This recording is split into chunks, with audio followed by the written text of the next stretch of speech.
إن الحمد لله نحمده ونستعينه ونستغفره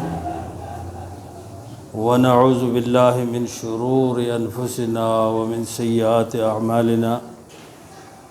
من يهده الله فلا مضل له ومن يضلل فلا هادي له وأشهد أن لا إله إلا الله وحده لا شريك له وأشهد أن محمدا عبده ورسوله أما بعد فأعوذ بالله من الشيطان الرجيم فأقم وجهك للدين حنيفا فطرة الله التي فطر الناس عليها لا تبديل لخلق الله ذلك الدين القيم ولكن أكثر الناس لا يعلمون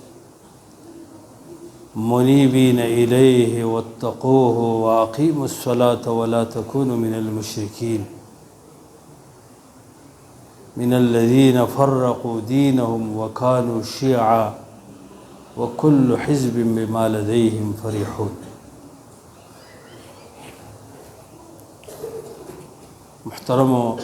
عزتمند مسلمانان ورونو د الله جل شانه به حد شکریه ده او الله دې موږ تاسو له توفیق راکړي. مخکې شیخ شفیق خبره وکړه د الله د شکر متعلق ډېره ښایسته خبرې وکړې او دا یو ډېره خوندوره خبره ده د الله د شکر. ما يفعل الله بعذابكم إن شكرتم وآمنتم.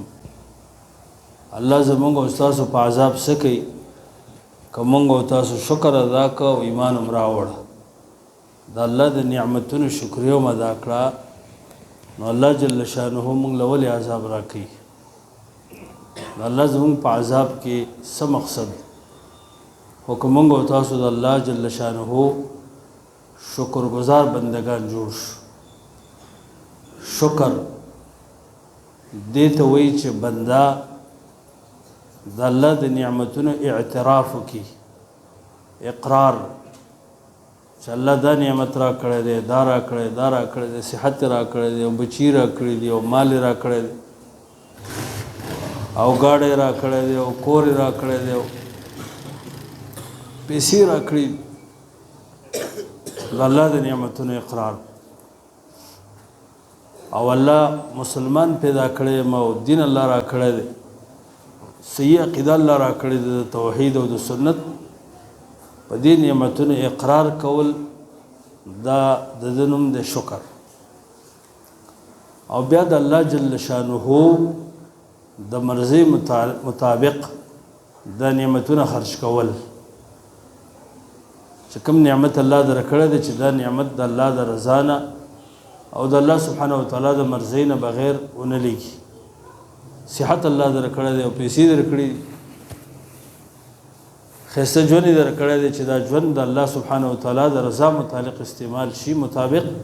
دې ته ویل کېږي شکر. او د الله جل شانه سره بې حده محبت دا په دې کې داخل دی. د شکر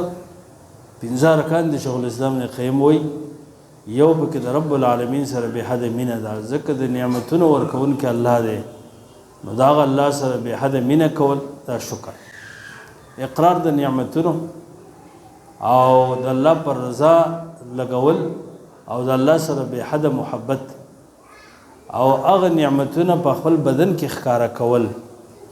چې الله دا نعمت را کړی دی او ستا په بدن هغه نعمت ولیدی شي. پیسې الله در کړي دي چې خسته واغوندي، خسته کپڑے واچي او خسته پیزار واچي، به د تکبر لوی نه او خو خوراکو کده الله د بندګۍ د پاره ځان نه بشوم نه جوړي بخیل چې پیسې در سره دي ورسره در سره دي اوسې خوار زار ګرځي دسې باندې کې د نعمت اثر بستا په بدن ښکاری. نو دا کارونه چې راجم شي زما عزتمندو دې ته ویل کېږي شکر. الله دې موږ او تاسو ته د دې توفیق راکړي چې د الله شکر ادا کړو. د الله په نعمتونو کې عظیم نعمت دا د ایمان دی او د اسلام دی او د دین دی. د دې شکر ادا کول هغه دا دي چې یو په خوله ووایو چې الله مونږ ته دین را کړی دی، اسلام الله را کړی دی، توحید سنت ښایسته عقیده، او بل د الله د رضا مطابق زندگی تیره کو په دې دین کې دننه پاتې شو، د دې نه ونوځو. او دا دین زمونږ او ستاسو په دې بدن کې راښکاره شي، بدن کې اسلام زمونږ او ستاسو په دې بدن راښکاره شي او په دې بدن کې د اسلام آثار راښکاره شي، دا به شکر او د الله جل شانه سره او دغه د نبی سره بې حده محبت. نو زما عزتمندو دا نور نعمتونه خو په خپل ځای دي، خو دا د اسلام او د دین او د توحید او د سنت د کتاب او د سنت نعمت دا په ټولو نعمتونو کې بالا اوچت نعمت دی او د دې نه بره بل نعمت نشي کېدی. د دې وجې نه د الله جل شانه نه به دا غواړو چې یا الله مونږ په دې اسلام ثابت قدم پاتې کړي، په دې ثابت قدم پاتې شو، استقامت الله را رسید. رسول الله صلی الله علیه وسلم دا دعا غوښته، البانی سے په صحیحه کې را نقل کړی ده. امام طحاوی په خپل عقیده طحاوی کې ذکر کړی ده، په آخر کې کله چې عقیده ذکر کوي د مسلمانانو چې د مسلمان به دا عقیده او دا به عقیده او دا به عقیده، په آخر کې دا دعا ذکر کړی ده، یا ولی الاسلام و اهله ثبتنا به حتى نلقاك. اے هغه ذاته چې ته اسلام خوښې او هغه الله چې ته مسلمانان خوښې، ثبتنا به مونږ په اسلام کلک پاتې کې حتی نلقاک تر دې چې مونږ ستا سره په قیامت کې په دې اسلام په حالت کې میلو شو. او وخت پورې یا الله مونږ په اسلام باندې ثابت قدم پاتې کې. یا ولی الاسلام و اهله، اے د اسلام او د مسلمانانو او د اهل اسلام ولی او دوستا او د هغوی سره مینه کوونکې ذاته، محبت کوونکې، ثبتنا به مونږ په اسلام کلک کې حتی نلقاک تر دې چې مونږ ستا سره په دې میلو شو. دا سره الله سره به ملاقات په څه کېږي؟ په اسلام کې. د الله سره ملاقات به په دې دین کې، الله مونږ په دې دین کلک پاتې کړي. د ثبات او د استقامت دعا، الله مونږ ته استقامت را نصیب کړي، الله مونږ ته ثبات او کلکواله را نصیب کړي چې د خپې مو نه خویږي او داسې د تزلزل شکار نشو او په دې خپل دین کې پریشان نشو چېرې دا څنګه دین دی او څنګه توحید دی او څنګه سنت دی او دا وشو هغه وشو. خلکو ترقي وکړه، مونږ شاته پاتې شو، او خلک مخکې لاړو، مونږ شاته پاتې شو. کافر هغه د مزید کوي او مونږ هغه شانتې په غربت کې او غریبانان یو دا یو دا یو دا. دا خبرې الله زموږ د خلونو نه باسي او په دې باندې ثابت قدم پاتې شو. که روټۍ یو کړي یو که هر قسم حالت په مونږ او تاسو راځي، سختی راځي او کراحت راځي، خو چې په دې کې مونږ او تاسو دننه پاتې شو. د الله نبی به دا دعا مو وغوښته، اللهم احفظني بالاسلام قائما واحفظني بالاسلام قاعدا واحفظني بالاسلام راقدا. الله مونږ په اسلام کې چې ولاړ یو، مونږ په اسلام کې پاتې کې چې ولاړ یو، زموږ حفاظت وکړي، او چې ناس هم په اسلام کې او چې کله وده کېږو چې په اسلام کې په دې درې وړو حالتونو کې، که هغه د قیام حالت دی او که هغه د قعود حالت دی او که هغه د رقود حالت دی، هر حالت دی چې خو موږ مسلمانان یو، که موږ وده یو چې مسلمانان، او که موږ ویښ یو چې مسلمانان، او که موږ ولاړ یو مسلمانان، او که موږ ناست یو چې مسلمانان یو، او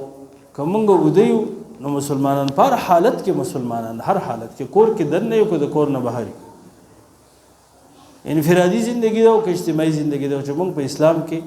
دا زندگی تیره کړو. لکه شان زندگی د زما عزتمندو 80 کاله زیات نه زیات، د چا به چېرته 100 کاله یو د 80 کاله عمر به یو څه شو. خلک چې په دې مخ د ځمکه وو هغه نن نشته، هغه لاړ الله سبحانه وتعالی ته. که څوک په اسلام کې ورغلی مزي به کوي او که څوک د اسلام نه بهر ورغلی او د اسلام نه وتی نو د هغه تکلیف ته ظاهره ده ځکه مجرم ته خو خامخا سزا به میلاوي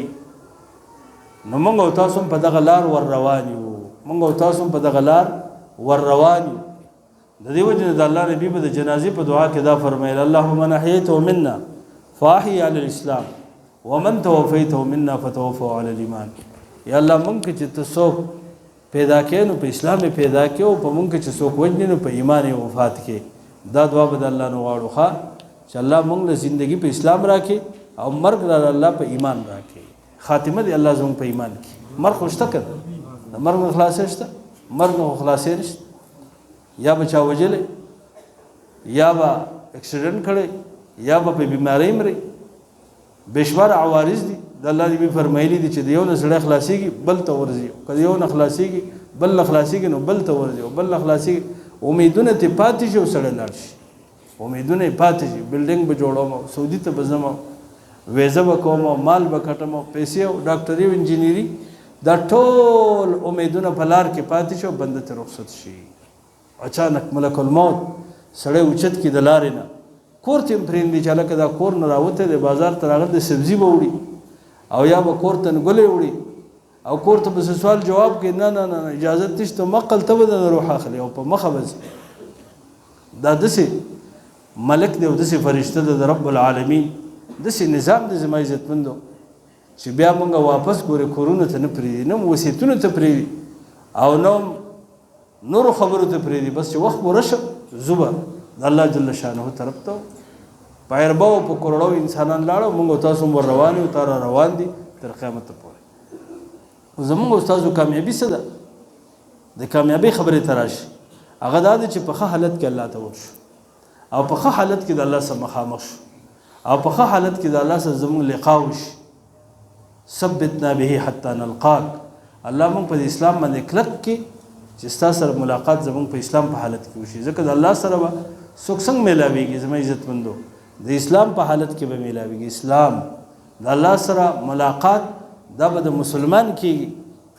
کافر د الله سره ملاقات نشي کولی کلا انهم عن ربهم یومئذ لمحجوبون کافر به د الله نه په پرده کې کافرو ته الله خپل مخ نه ښیي کافرو سره الله د خوشحالۍ خبرې نه کوي کافرو ته الله خاندي نه کافرو نه الله رضا کېږي نه دا به د ایمان والو سره کوي په مؤمنانو کې بیا درجات اعلی مؤمنانو سره یو شان ملاقات او د کمزورو سره بل شان ملاقات او کله یو شان زیارت وکړه بل شان د الله نبی فرمایلی دی دا حدیث او دا په ذهن کې کېدی او دا واوري او په عمل کې دی موږ تاسو ټول راولو نبی سم فرمایلی حدیث صحیح بخاری یو ورځ رسول الله صلی الله علیه وسلم د الله د زیارت او د ملاقات تذکره وکړه الله به لیدل کېږي الله به لیدل کېږي داسې به لیدل کېږي لکه نور سپوږمۍ چې په اسمان کې لیدل کېږي او څنګه چې سړی نور سپوږمۍ نه هغه ته ټول خلک ګوري په دې کې څه زحمه نه څه ازدحام نه خلک یو بل دکې نه ورکړي چې هلکه لرې شه زه انور یم او یا زه سړی دې ته ګوري رب العالمین به داسې لیدل کېږي الله جل شانه به داسې لیدل او الله به هم بره ګوري الله دې بره او لیدل د مؤمنانو د الله سره دا به بره کېږي رب العالمین به بره بادشاه د کائناتو خالق دا به د بره نه راښکاره کېږي حدیث کې راځي او مؤمنان به ورته ګوري تماشه او د رب العالمین ښایسته صورت او د رب العالمین ښایسته مخ چې حجابه النور د هغه نه مخې ته پردې د نور دي لو کشفه که الله د پردې لرې کړي لاحرقت سبحات وجهه د الله د مخ دا رڼا به اوسېږي من تها الیه بصره من خلقه چې څومره د مخلوقاتو نظر په الله لګي د په دنیا کې دا ټول به وروالی دومره د رب العالمین د مخ ښایست دی دومره رڼا او چمک که په دې دنیا کې څوک الله ته وګوري او الله ځان چاته ښکاره کړي نو دا ټول کائنات په اوروالی دی حدیث مطلب دا دی د خو الله مخې ته پردې د رڼا لګېدلې دي الله خپل چهره او خپل مخ رب العالمین چاته په دنیا کې انبیو ته هم نه دی ښودلی انبیو الله جل شانه دی په دنیا کې نه دی لیدلی موسی علیه السلام کوشش کړو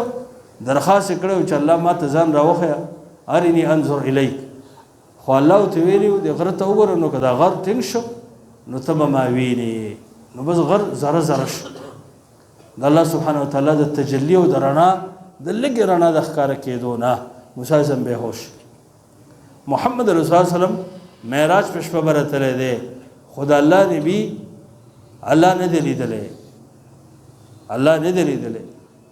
په زړه سره رویت او دیدار شوی دی خو په سترګو نه دی لیدلی شوی نور انا اراهو الله رڼا ده او نبي صلی الله علیه وسلم فرمایل زه الله څنګه وینم الله یې نه دی لیدلی دا د صوفیو غلط مسلک دی صوفیان چې هغه وایي نه رسول الله صلی الله علیه وسلم چې ورغی نو رسول الله صلی الله علیه وسلم په الله کې حال شو ورننوته او الله په ده کې حال شو ورننوته بل بالکل ته وایې چې لکه دوه دوستان چې غاړه میلاوه دا غلطه نظریه ده زما عزتمندو محمد رسول الله صلی الله علیه وسلم الله لیدلی نه دی خبرې اوس شوي دي خو الله یې لیدلی نه دی او دا ولې برداشت د الله جل شانه د لیدو په دنیا کې د هیڅ چا نشته انبیا هم نشي لیدلی او موږ او تاسو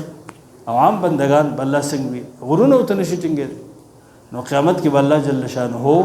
بندگانو ته برداشت ورکړي بیا به د الله د لیدو برداشت پکې پیدا شي نو بیا به بندگان یې او د زینې به یې زیارت به کېږي ملاقات به کېږي سحر او مازدیګر به ملاقات کېږي د چا به د جمعې پر ورځ ملاقات کېږي څوک چې د جمعې پر ورځ مخکې جمعې مانځه ته راغلي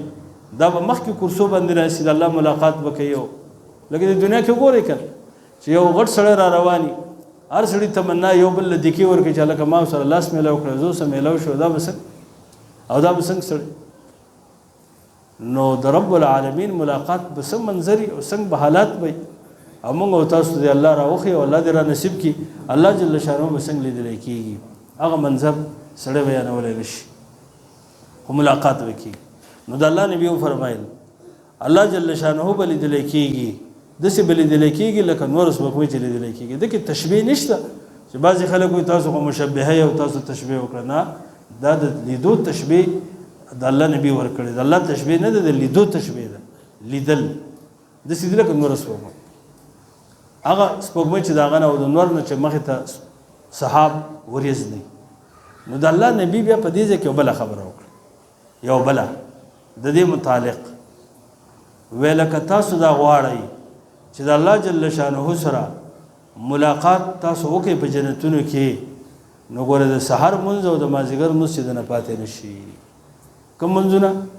سحر او مازدیګر سحر منځ د خوب ټیم دی او د اکثر مسلمانانو نه پاتې لکه دا نن سبا ګورئ دومره اوږده شپه چې سړی واقعي ستړی شي او بیا بیماران چې په غریبانانو شپه نه تېرېږي سحر شي او د سحر د جمع نه دا جوماتونه زموږ خالي دي لږ غوندې مسلمانان په دې جوماتونو کې شته او ډېر مسلمان په نظر نه راځي موږ او تاسو که غواړو که نه چې په دنیا کې غلبه حاصله کړو او طاقت حاصل کړو ترقي وکړو نو دا ده چې دا جوماتونه ډکول غواړي زموږ ملګری د سوات کې هغه انګلینډ ویزه ده بهر اوسي برطانیه کې بس په دنیا کې ګرځي ویزه اسرائیل ته تللی وم مخکې بېچاره تللی و سیل وایي ما سره یو یهودنه ښځه وه په جاز کې د سیټ باندې ناست نو خبرې مو کولې وایي دې ښځې ما ته وویل یو خبره دوه خبرې راته وکړې یوه خبره په کې دا وه چې مسلمانان ترقي نشي موندی مسلمانان غلبه نشي موندی په یو صورت کې به دوی غالب کېږي په موږ باندې موږ به وهي په یو صورت کې دا یهودنه ښځه وایي وایي ما چې هغه څه وایي هغه دا چې دوی د سحر په مانځه کې په جومات کې دومره حاضري وکړي لکه د جمعې په مانځه کې چې حاضر دي بیا به موږ وایو او موږ به ختم کړي که دا نه وي نو ګوره په موږ دې چرې هم نشي غالب کېدی وایي ما چې دا خبره ته د کوم ځای نه کوې ویل زموږ د مشرانو په کتابونو کې دا خبره لیکلې ده چې مسلمانان بالا غالب کېږي چې دوی د سهار په مانځه کې په جومات کې په دومره تعداد په غټ مقدار موجود دي لکه څنګه چې د جمعې په مانځه کې د جمعې په مانځه کې د جوماتونه ډکې کړه او همدغه شانتې د محلو خلک د سحر په مانځه کې په ګڼ مقدار جومات ته حاضر شو والله تاسو ترقي وګورئ د مسلمانانو چې دا طریقې بیا به د مسلمانانو هر سړی ویني چې مسلمانان به طریقه یافته وي او مسلمانان به عزتمني او دغه مسلمانان به د دې نه کمزوري مسلمانان مخکې چې هغه د اسلحې په لحاظ سره او هغه د دنیوي اسبابو په لحاظ سره د هغوی سره هېڅ هم نه صحابه کرام او سلف صالحین دنیا یې تابع کړې وه کسرا او د قیصر د قوتونو سره جنګېدلي دا فلسطین د عمر رضی الله عنه په زمانه کې فتح شوی هغه عمر امیر المؤمنین رضی الله عنه چې کله هغه شام ته لاړ یو نصراني ول دعوت ورکړه یو نصراني وای ته به زما میلمه ما تعالی روټۍ کړې ده په کنیسه کې کنیسه د نصاراو عبادت خانه ده حدیث صحیح بخاری دی عمر رضی الله عنه ورته وفرمایل ویلا مونږ ستاسو کنیسو ته نه درځو لا ندخل کنائسکم مونږ ستاسو کنیسو ته نه درځو ولې په دې کنیسو کې تصویرونه دي دې کې دنه تصاویر دي په دې کې فټوان دي د دې وجه نه ګورې مونږ کنیسو ته نه درځو بایکاټ دا کنیسې نه بایکاټ تصاویر دا مرض اوس په موږ په ټوله لګېدلی که عمر رضی الله عنه بایکاټ وکړه د هغه کنیسې نه وایي زه نه درځم ځکه چې ستاسو په کنیسو کې تماثیل دي په دې کې تصاویر دي او هغه عمر امیر المؤمنین رضی الله عنه وارضا چې هغه شام ته داخلېده نو د هغه په دې کپړو باندې څو پیونده لګېدلي او په دې وخت کې نوکر په سورلۍ سور دی او امیر المؤمنین دا هغه سورلۍ هغه لګامې نیولی دی هغه وایي چې دا خو بد ښکاري ته په دې سورلۍ سور شو موږ خو خادمان یو موږ به خلک به وایي چې امیر المؤمنین راغی د مسلمانانو خلیفه او ګوره سورلۍ نیولې ده او دا کپړې کم سو عمر رضی الله عنه ته وفرمایل وایي موږ له الله عزت په اسلام راکړی موږ په اسلام الله عزتمن کړي موږ که د اسلام نه سوا بل دین طلب کو موږ به الله ذلیله کړي بیا به م الله خوار کړي موږ چې الله دې مقام ته رسولي په دې اسلام یې رسولي زما عزتمندو زمونږ ستاسو عزت په اسلام کې دی د الله نبی صحیح حدیث فرمایل دی مشهور اذا تبایعتم بالعینه واخذتم اذناب البقر ورضیتم بالضرب وترکتم الجهاد سلط الله علیکم ذلا کله چې تاسو بیع العینه کوله بیع العینه سود دا اندر پلی چې وته وي دا بیع العینه ده یو سړي په بارګین کې گاډه خرڅ کړ پلس لکه په یو سړي باندې په قرض هغه سړی بیا مجبور دی اکثر خلک داسې کوي که واپس راشي وایي زه دا گاډه واپس خرڅوم ما ضرورت دی هلکه په څو یې ورکې 5 لکه دا بارګین والی ته 5 لکه واپس دا گاډه والی اخلي داسې که نه اخلي دې ته انډر بلی وایي کېدای شي چې څه بله تشریح و دغه نوم یې دا دی او بیع العینه مونږ پېژنو چې کتابونو کې په حدیث کې هم دا ده شراء د ماباع باقل مما باع فقها وایي یو سړی یو شی دی خرڅ کړی دی واپس یې ارزان والی او په هغه سړي دی ګران خرڅ کړی خو پیسې هغه نه دي درکړي ګوره که پیسې درکړې او واپس دې ته ارزان اخیستی بیا اخیستی جدا بیه دی بیا خو پیسې نه دي درکړي پیسې ورته له نیسۍ دي واپس هغه د ضرورت د وجې نه هغه شی خرڅوي او ته وایې یاره بس مزید دي هسې 5 لکه مې خرڅ کړی په 10 لکه او 5 به دې واپس والم داسې د بل ګاډي دا اندر بلیانو ولا الله نه کامیابوي بیا یې علاقه پرې دی وتښتي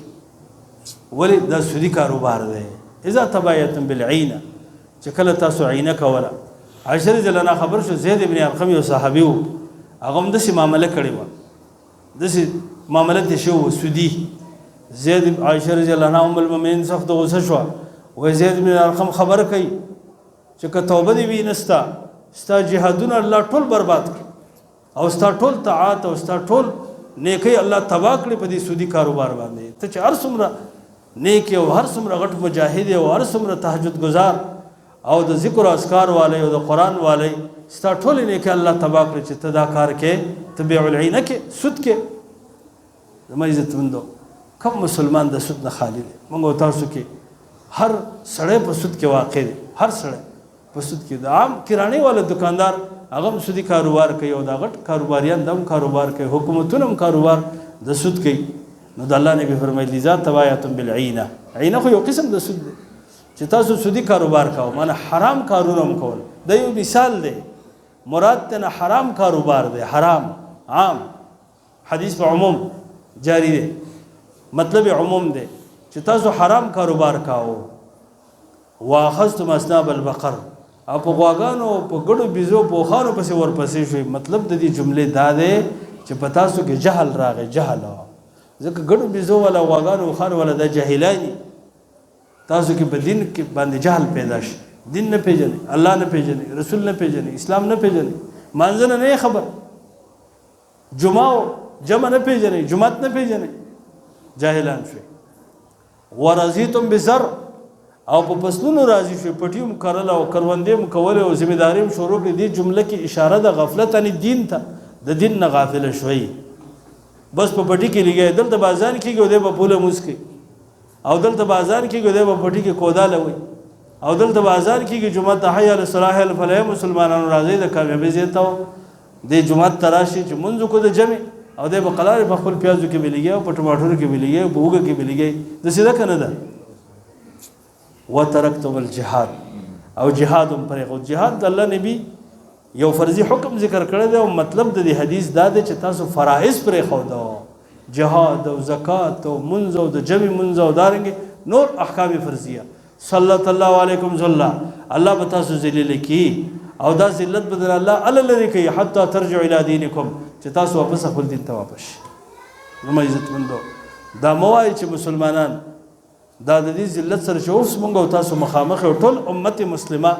دا د دې ذلت سره مخامخ د په مجموعي لحاظ سره د دې وجه دا زمون کمې ده، دا زمون کمې دا کافر چې الله په مونږ راوستي دا زمون د اعمالو د وجه ناقیم دولة الاسلام في قلوبكم تقم لكم في ارضكم. الباني سبلی کلی دی دا جمله وحی خو نه ده خو یو ډیره خسته جمله ده چې کوم عالم فرمایلی ده اسلام په خپل زړونو نافذ کې، په خپل زړونو نافذ کې، په دې ځمکه کې به الله اسلام نافذ کی. چې ستا په زړه کې اسلام نشته، ستا په 5 فوټه بدن کې اسلام نشته، په ځمکه به اسلام د کومه راشي؟ که موږ ډېر چغې وباسو چې اسلام زنده باد او اسلام دې راشي او را دې شي او مسلمانان دې واپس خپل مخکنی دور ته او مخکنی زمانه ته بیا واپس شو. د مسلمانانو حکومتونه دي او مسلمانانو طریقې دي دا ډېره بعیده ده. زما عزتمندو وجه دا غدا ده چې په موږ کې هغه صفتونه نشته چې په کومو صفتونو باندې الله جل شانه دا مشریان مسلمانانو ته ورکوي. وعد الله الذين آمنوا منكم وعملوا الصالحات ليستخلفنهم في الارض كما استخلف الذين من قبلهم. الله د مؤمنانو سره وعده کړی دی د نیک اعمالو والو سره دی له الله مشری په ځمکه کې ورکی لکه څنګه چې په خوانو ته ورکړی وا. خو لیکن ایمان او عمل صالح غواړي. الایمان و اتباع السنه د الله د نبی د سنت تابعداري او ایمان. بار سوره د الله نبی فرمایل ویلا تاسو به الله یې نه خود دې سره دوه کار غوړاو کوي چې د سحر مزدنه خراب نشي او د مازیګر مزدنه خراب نشي. سحر او مازیګر سحر دا د خوب ټیم دی، خلک په جمعات کې نه یو ودی اته 9 بجې دا غټ خلک پاسي 19 بجې پاسي او ناشته مشته کوي او دا شت. او مازیګر دا د شغل ټیم دی، بازار کې سو په دکان کې سو په پټی کې دی الګ ولګ ټیم دی، نور پناه کې دا د شغل ټیم دی. دا دوه منځونه چې مسلمانانو یقین کړ په جمعات کې او د جمع سره او د دې په پابندۍ سره دا دوه منځونه وکړه الله جل شانه به تخبل دیدار نصیب کې په قیامت کې په جنت کې سحر او مازیګر او د الله دیدار به کوم ځای کېږي؟ په جنت کې به کېږي. مطلب د حدیث دا سره جنتی دی. دا سره چې دا سحر د مانځه او د مازیګر د مانځه پابند دا جنتی دی چې دا دوه منځونه د نګورې پاتې نشي. الله جل شانه دې موږ تاسو ته توفیق راکړي چې دا دوه منځونه موږ تاسو بر وخت کو با جماعت کو د تکبیر ولا سره کو یو لس منټه ټیم په نه لګي چې خم سړی کوي مازیګر په مانځه دی یو لس منټه ولګي او د سحر مانځه چې لقره توګت د خیر دی ول شل منټه دی په ولګي بیا ځا کډیر خوب دل درځي او اشراق ته نشي پاتې کېږي خو چې د سحر مزد د جمعات کې پاتې نشي. ان شاء الله وعده ده کړه چې دا دوه منځونه با جماعت کو د جمع سره به کو تکبیر الله سره به کو دا به چرېم نه پریږدو چرې دا دوه منځونه به پریږدو. ان شاء الله دا زموږ د الله د دیدار او زموږ د الله د زیارت ټیکټ د ټیکټ اوس نه دا ټیکټ واخلئ چې سحر د مازیګر موږ به نه پریږدو. رب العالمین سره ملاقات یقیني کیږي او کیږي به کیږي به الله فرمایلی دی او دا رسول فرمایلی دی چې ملاقات به الله سره کیږي او زیارت به الله جل شانه سره کیږي. وجوه یومئذ ناظره الى ربها ناظره. ډیر مخونه به تر تازه خپل الله ته وګوري او ډیر مخونه پاغه باندې بغرد او غباري الله بتیزان پټ کړي الله به سره ملاقات نه کوي. رب العالمین بخخ نه خبري اتري به سره نه کوي او ته وي چې کورش زي سپو په ایمان والو په سر مغفل په دنیا کې زي ما سره خبرې مکوي. الله په قران کې دا فرمایلی الله به مجرمان ته دا الفاظ وایي زه کورش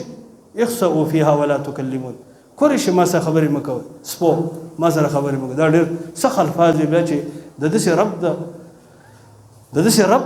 د ذات نه د الفاظ ظاهریږي چې هغه رب ډېر صابره ذات دی او ډېر صبر کوونکی او رحیم ذات دی هغه چاته وایي کورش سپیه ما سره خبرې مکوئ دا څومره بدبخته دی څومره شقي دی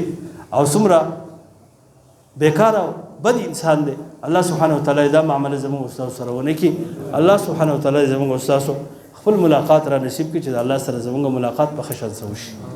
زما عزتمندو غرض مې دا و ما ته امیر صاحب ویلي ویره په دې فکر آخرت او دا د الحاد متعلق څه خبرې الحاد څه ته وایي بېدینۍ ته وایي د بېدینۍ سیلاب دی بېدیني په دې مخ د ځمکه باندې په خپل عروج باندې ده او دین د مسلمانانو نه په وتو باندې دی وتو باندې د اسلام او ایمان دا د زنجیر مثال لري حدیث کې راغلی یو کړی کولاویږي او هغه ته وځي یو کړی کولاویږي هغه ته وځي امانتونه ختم شو منځونه ختم شو دینداری ختم شو د کافرو سره هغه دشمنی ختم شو په مسلمانانو کې د مؤمنانو سره محبت ختم شو داسې نور بشماره احکام د دین دا روزانه ختمیږي او ختمیږي او ختمیږي او کفر چې دا په عروج دی په عروج زموږ استاسو کورونو ته محلو ته زموږ استاسو معاشرو ته راننوت په قسمو طریقو سره دې ته الحاد وایي په دې وخت کې به موږ استاسو څه کوو الله جل شانه په سوره فصلت کې دا مضمون الته بیان کړی دی ان الذين يلحدون في آیاتنا لا يخفون علينا څوک چې زما په ایتونو کې الحاد کوي او پاکي کګلیچ کوي کجروي کوي دا زمانه غره پټ نه دي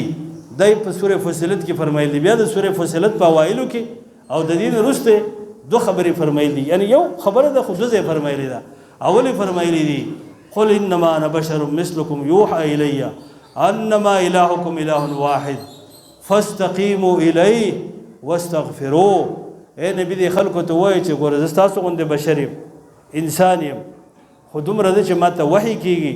او وحی د څه کېږي چې ستاسو الله یو ذات د شریک نه لري فاستقیموا الیه الله ته استقامت اختیار کړئ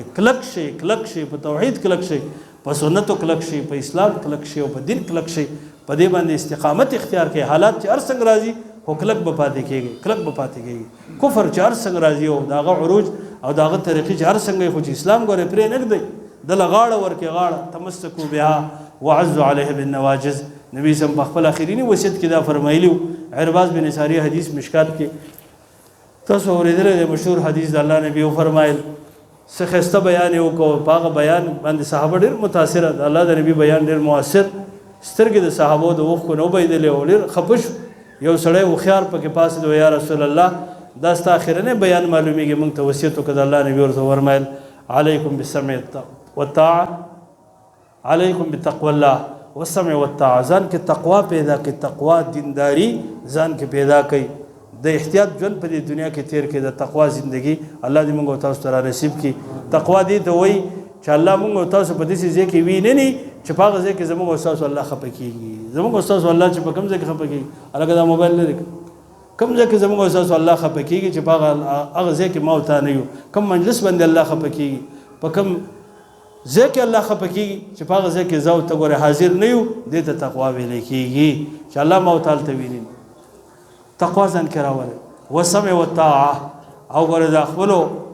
حکام او د خپل مشرانو خبره اوري طاعت هم کوي زموږ استاد دوه قسمه مشران دي د آیات کې دا خبره یو علما مشران دي علما زموږ مشران دي رسول الله زموږ مشر صحابه کرام زموږ مشران د امام بخاری زموږ مشر د امام مسلم ابو داود ترمذی نسائی زموږ مشر امام ابو حنیفه مالک شافعی احمد رحمهم الله تعالی علیهم اجمعین دا زموږ مشران او سفیان ثوری عبد الله مبارک اسحاق بن راهوی سفیان بن عیینه بشمار مشران د اسلام یو امام نه دی ګوره امامان ډیر شي دي یو نه دی د سی بسلور امامان خدا سلور په کې الله سي مشهور کړي زموږ استاد هغه بدا ویلا و امامان ډیر دي خدا سلور په کې الله مشهور کړي دي لکه په یو علاقه کې ډیر شي علما دي خو یو درې سلور علما په کې مشهور دي خلک هغه پسې ورزي او دا غونه تپوس کی خبره دي تپوس دا سلور امامان الله په دې امت کې مشهور کړي دي ته الله شهرت ورکړي امام بخاری ته الله عزت ورکړي شهرت ورکړي مسلم ته شهرت دا د دې د تقوا په وجه دا غو د ایمانداری او د نیک عملي په وجه باندې الله سبحانه وتعالى او تدا مقام ورکړی دی. او تاسو صحیح حدیث اورېدلی دی، حدیث قدسی. الله چې د چا سره مینه نو جبريل ته وایي، ملائکو ته وایي د سړي سره به تاسو مینه کوئ، بیا جبريل ته وایي ته د ملائکو ته ووایه، بیا هغوی د ځمکې ملائکو ته وایي، بیا د خلکو په زړونو کې د هغوی مینه ور واچوي. دا مینه ګوره غیر اختیاري ده، د چا سره مینه پیدا شوه دا ګوره غیر اختیاري ده. زما عزتمندو دا په پیسو نه حاصلېږي. د دې مینې دپاره خلک بې شماره پیسې لګوي، ټرانسفارمر یې لګوي او بجلیان یې لګوي او روډونه جوړوي چې د خلکو زموږ سره مینه پیدا شي. نه، دا مینه ګوره غیر اختیاري ده، دا د رب العالمین د طرف نه ده، بره ده چې الله د چا په زړه کې د چا مینه واچي. زموږ د دغه امامانو سره الله چې مینه اچولې ده او زموږ په زړونو کې الله د نور هم دا مینه مضبوطه کړي، دا د هغوی د ایمان د وجې نه او د هغوی د نیک اعمالو د وجې نه، د هغوی د دیندارۍ د وجې نه. نو دا زموږ ټول امامان دي، دا زموږ حکام دي، حکام دا زموږ مشران دي. او دا تفسیر دی و اول الامر منکم کې یو تفسیر دا شوی دی چې ستاسو د امر خاوندان څوک دي؟ دا علما دي، دا امامان، مجتهدین، فقها. خو دومره ده چې د هغوی سره ګوره اتیعو ټکی نه دی ویلی، اشاره ده دې خبرې ته چې د هغوی خبره چې منئ نو هله ګوره چې د الله او د رسول د خبرې سره برابره وه، او که د الله او د رسول د خبرې سره نه برابره بیا به هغه په ځای پرېږدي او په الله رسول پسې به ځئ. لکه دا وصیت د ټولو ائمو دی، اذا صح الحدیث فهو مذهبي، اذا صح الحدیث فهو مذهبي. امام ابو حنیفه او شافعي رحمهم الله د ټولو دا وصیت کړی دی په صحیح حدیث پسې ځئ. زموږ خبره که د قرآن حدیث نه خلاف په دیوالې وولئ، په موږ پسې مه راځئ، قرآن سنت پسې ځئ. نو دا زموږ یو قسم حکام دي. دویم زموږ مشران دا حکام المسلمین دي، د مسلمانانو د ملکونو مشران. ټیک ده که ګناهونه پکې دي، هر سړی ګناهګار دی، فسق و فجور په هر چا کې شته دی او ظلم زیات دی، خو دومره ده چې موږ او تاسو به د هغوی د طاعت نه لاس نه وباسو، د هغوی د طاعت نه به لاس نه راکاږو، بلکې د هغوی دپاره به دعاګانې کوو. د سلفو طریقه دا وه، فضیل ابن عیاض، امام طحاوي او ډېرو سلفو ویلي دي، موږ به د هغوی دپاره دعاګانې کوو چې یا الله دوی له د خیر توفیق ورکړي، چې خیري ورته کوو که نه او کنځل ولې کوو، الله تعالی د خیر توفیق ورکړي چې ستا په دې ځمکه باندې د بندګانو سره د ښېګړې کارونه وکړي او په دې ځمکه باندې اسلام نافظ کړي او په دې ځمکه باندې دین خدمت وکړي. دا د مسلمانانو منهج به وي، دا منهجي مسله ده. د حکام المسلمین سره مینه کول او هغوی لپاره دعاګانې کول، الله دې هغوی هم ښه کړي، الله دې موږ هم ښه کړي. او دا چې کله موږ او تاسو سره څوک ظلم زیاتی کوي، دا زموږ او ستاسو ګناه ده. سلفو دا ویلي چې عذاب راشي که نه، نو عذاب مقابله ګوره په ټوپک نه کېږي، په ټوپک چې ته ټوپک راوالې او ته جلسه جلوس او مظاهرې په دې نه کېږي.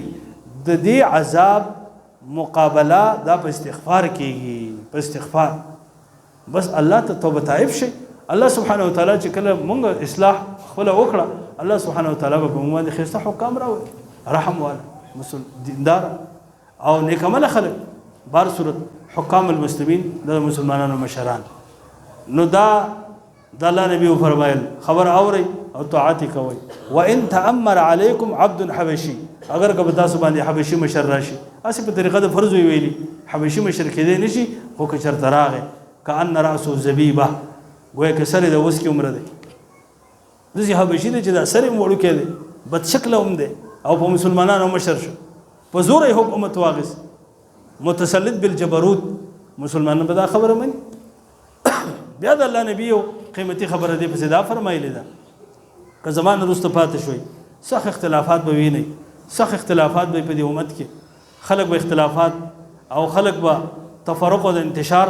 شکار شي. څوک به څه وایي، څوک به څه وایي، څوک به وایي هلکه دا خبره داسې ده، څوک وایي داسې ده. میډیا خو تاسو اورئ که نه، ډېر شی مسلې په دې میډیا چړلی کېږي. الحاد دې ته وایي، الحاد دې ته وایي چې په دې میډیا سړی راشي او هغه وایي ګوره حدیث د رسول صلی نشته، حدیث نشته دی او حدیث چې د قرآن خلاف نه به منلی کېږي او اسناده صحیح، د حدیث سند چې صحیح دا ګوره فتنه ده، دا فتنه ده چې دا ونه منئ. حدیث به هغه منلی کېږي چې د قرآن سره برابري، او چې د قرآن نه خلاف هغه به نه منو. زما عزتمندو د قرآن نه هیڅ حدیث خلاف نه راځي، دا حدیث هم وحی، قرآن هم وحی. نن موږ حدیث وی په بخاري کې په باب القراءة في الفجر، يعني في صلاة الفجر، لا باب الجهر في صلاة بالجهر، باب الجهر بالفجر في الفجر. په سحر کې قرات په جهر لوستل دا باب دی، امام بخاری صفت الصلاۃ کې راوړی دې کې د عبد الله بن عباس یو حدیث راوړ. عبد الله بن عباس حدیث دا دی رضی الله عنه وارضاه. هغه حدیث دا وی قرأ رسول الله صلی الله علیه وسلم ما امر وسكت ما امر وما كان ربك نسيا لقد كان لكم في رسول الله اسوة حسنه. قرأ رسول الله صلی الله علیه وسلم ما امر دا الله نبی چې په کوم منځونو کې جهر کړ دی دا او ته امر د الله شوی او چې دلته جهر لکه سحر کې جهر دی په مسعودن کې جهر دی ماخام کې جهر دی جمعه کې جهر دی. دا قرات ولې په جهر لسته کېږي؟ دا بولا د خپل طرفه نه وایي نه نبی په خپل اجتهاد دا جهر کړی دی. دا او رب العالمین ویلی دی په دې منځونو کې په قرات بالجهر کې په زور به قرات کې فاتحه او قرات به په زور وي. وسکت ما عمر او د الله نبی چې په دې سو منځونو کې په پټه قرات ویلې دی دا او الله ویلی دی وما كان ربك نسيا. استاد رب نه ګوره خبره نه هېریږي او نه پاتې کېږي. او لقد كان لكم في رسول الله اسوة حسنه. زه په خپل پیغمبر پسې داغه په سیرت پسې داغه په اسوه پسې داغه په سنتو پسې داغه په احادیثو پسې چې کوم ځای کې جهر کړل د جهر کوي چې کوم ځای کې سر کړ دی او اخفا کړل ته اخفا کوي. دا د پیغمبر خپل اختیار نه دی چې په بعضي منځونو کې جهر په بعضو کې اخفا بعضي منځونه بالجهر بعضي بالسر بلکې دا د رب العالمین اډر دا الله سبحانه وتعالى وحي دا الله حکم لقد كان لكم في رسول الله اسوة حسنه. حافظ ابن حجر لیکلی فتح الباری کې هم د دې حدیث لاندې و امام بخاری دا باب په دې خبره ختمي دا ابواب د قرائت په دې جمله ختمي چې لقد كان لكم في رسول الله اسوة حسنه. دې کې اشاره ده دې خبرې ته چې په ټولو منځونو کې د منځونو په افعال او اعمالو کې به اعتماد په محمد رسول الله صلی الله علیه وسلم په دې کې به ګوره خود ساخته طریقې خپل خود ساخته کارونه به پکې نور نه باسي بلکې هغه به کوي چې محمد رسول الله کړي. کوم ځای جهر او کوم ځای کې اخفا کوم ځای په زور مونځ او کوم ځای کې په پټه مونځ کوم ځای کې امین په جهر ویل دی په جهر وایي فاتحه ویل دی فاتحه وایي رفع الیدین کړي دی رفع الیدین کوه. زما استاد سره څه کار ما تعالی خو دې الله توفیق راکړي د عمل کولو چې زما استاد نبی کړي او هغه ویلي زموږ سره د دشمنی څه کار دی؟ دشمنی کول د الله د نبی سره او دغه د سنتو سره خپل اخفا په خپل تبر والدي. پښتانه د مثال وایي کنه ولکه خپل اخفا په خپل تبر وي په خپل اخفا په تبر وي. معنا دا ده چې خپل د غرقېدو او د خپل هلاکت اسباب په خپل مهیا کې ته وایي چې حدیث راغی د قران خلاف او د قران خلاف. والله العظیم په دې منبر زویم یو حدیث د محمد رسول الله دا د قران خلاف نه دی. قران وحی حدیث وحی وحی د وحی سره په ټکراو نه راځي. دا د الله خبرې دي د الله په خبرو کې ټکر نه د الله په خبرو کې ټکراو نه. دا زما استاد نه پوهی ده دا د شیخ الحدیث صاحب نه پوهی ده دا د مدرس نه پوهی ده چې کتاب نه ګوري مطالعه نه کوي ثقه ایمو ته مراجعه نه کوي. امام ابن خزیمه رحمه الله امام الائمه د درېمې صدۍ امام دی امام اهل الحدیث. هغه ما د 40 سال نه اعلان کړ د 40 سال نه چې چاته دا معلومه چې پلان کې حدیث د پلان کې آیت په مقابله کې دی یا پلان کې حدیث د پلان کې حدیث په مقابله کې یا د پلان کې سره تعارض دی ما تراشي جزې درته در حل کما ما نه ته پوسو د امام نه خزیمه ویلي بار صورت غرض می داو دا الہاد دی دا د الہاد خبرې دي. مسلمانانو نه دین ختمي څوک براشي دجال ناراضي څوک براشي عیسی اسلام وفات شوی دی هغه به نزول نه کوي او څوک براشي د قبر عذاب نشته. موږ دا ورکو نه دا فتنې ډېرې دي په دې مسلمانانو او پلان کې وایي پلان کې وایي پلان کې وایي د مسجد د دې خبرو پسې به نه ځو. د محمد رسول الله او د الله سبحانه وتعالی طاعت او د خپلو ثقه علماونه تپوس کول هغوی ته مراجعه کول. زه ورته نه پوهېږم د یو عالم ته ورشه یاره په دې قرآن کې او په آیت کې او په دې سنت کې ما ته تطبیق وکړه. دې کې څه تطبیق دی؟ امام طحاوي کتاب لیکلی دی واورئ شرح مشکل الاثار شرح مشکل الاثار. مشکل الاثار د طحاوي سے په دې موضوع لګېدلی دی چې دو حدیثو کې ټکروي په دې کې به تعارض ختموو. دو حدیثونه چې موږ پرې نه پوهېږو یاره دې حدیث کې داسې ده او دې کې داسې ده. مختلف الحدیث د ابن قتیبه دا په دې موضوع دی چې حدیثو کې چېرته ټکراو راشي دا ټکراو به علما ختموي محدثین به یې ختموي. د قرآن په ایتونو کې چېرته ټکروي عبدالله ابن عباس نه چا تپوس وکړو دې آیت کې به دې کې اختلاف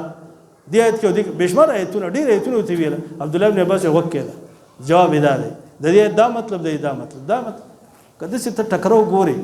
او زه ته به د قرآن هم نه پوهېږو، بیا به د قرآن په بېشماره ایتونو کې ټکراو پیدا کړو او بیا به چې لکه قرآن نه منو. ولې په قرآن کې ټکراو دی؟ یو ځای یو شان خبره ده، بل ځای کې بل شان خبره ده. یو ځای کې وایي چې ځمکه مخکې پیدا ده، بل ځای کې وایي چې اسمان مخکې پیدا ده. دا څنګه خبرې؟ دا د الله کېدی شي؟ والعیاذ بالله. که په دې میډیا باندې یو ملحد دا خبره وکړه، د هغه ملګري به هم پیدا شي چې دا قرآن د الله کلام نه. یو پکې ویلي دی اوس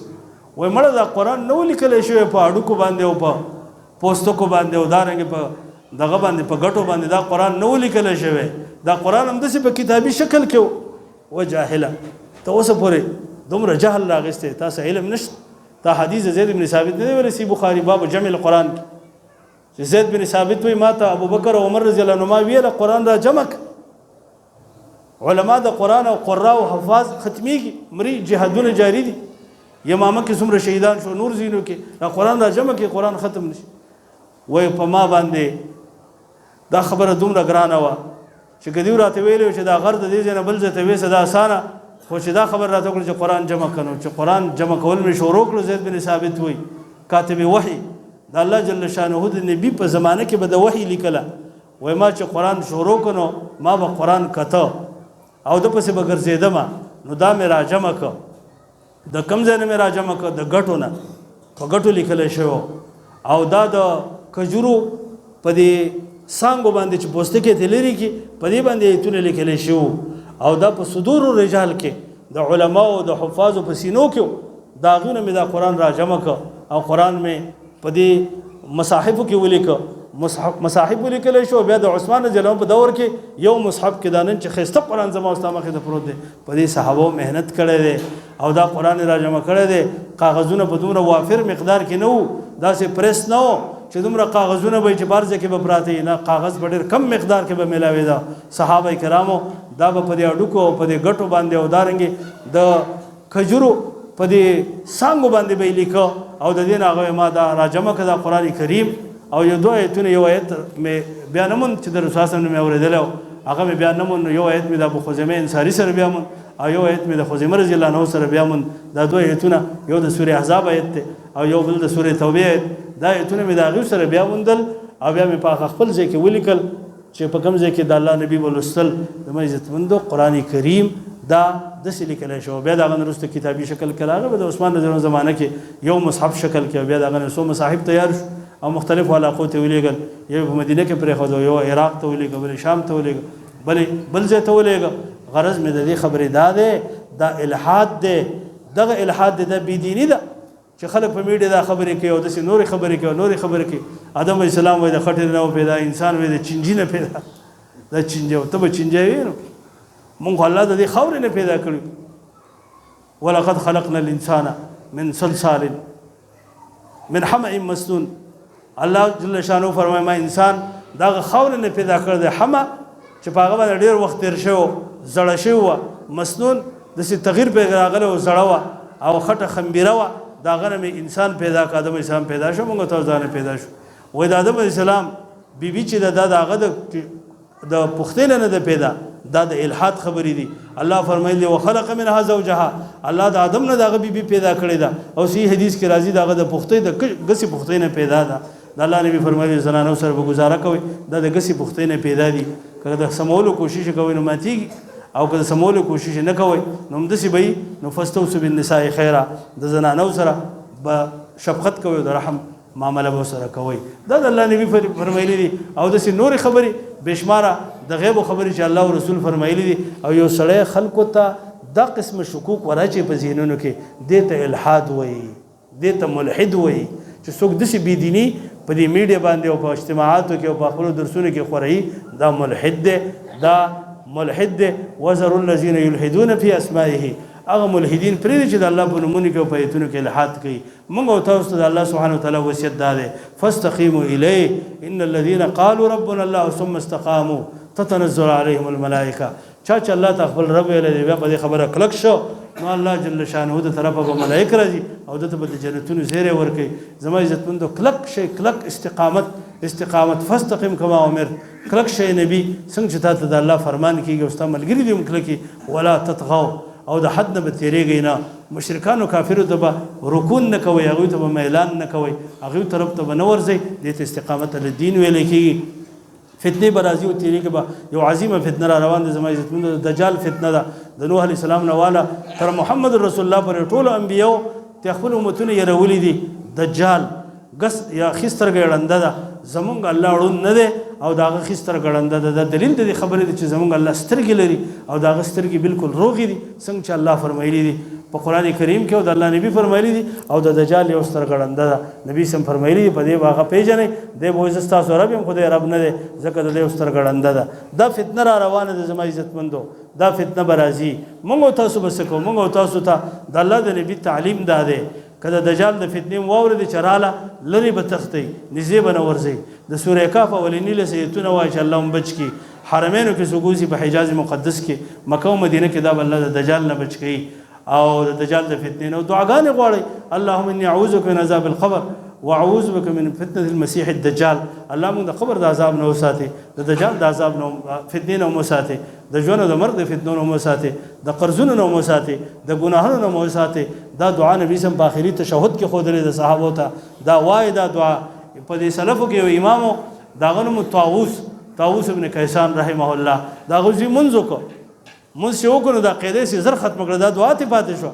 نو طاووس یې ویله مونځ دوباره وکړه، دا دعا دې پرېښې ده. په دې خو د الله نبي امر کړی دی چې اذا جلس احدکم فی التشهد الاخر، چې کله تاسو کې یو کس په آخره قاعده کینی نو فلیتعوذ بالله من اربع، د څلورو خبرونو به پناه غواړي: د قبر، دجال، قرض، ګناهونه، فتنې د ژوند او د مرګ. د ټولو فتنو به په الله باندې امان غواړو او په خپل اسلام باندې به کلک پاتې کېږو، کلک قرآن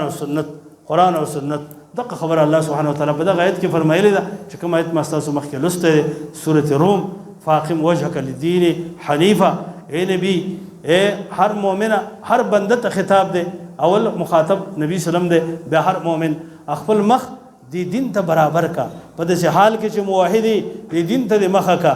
دین له غاړه ورکا. په داسې حال کې چې تا کې توحیدي فطرت الله التي فطر الناس علیها، دا دین کلکو نیسئ. په دې الله تاسو پیدا کړي. کل مولود یولد علی الفطره، هر بچه په اسلام پیدا کېږي. وروسته یهودي نصراني او د هغه نه وروسته مجوسي قادیاني منکر حدیث ته جوړ شي، کنه دې په اسلام پیدا کېږي. په دغه اسلام باندې کلک شي او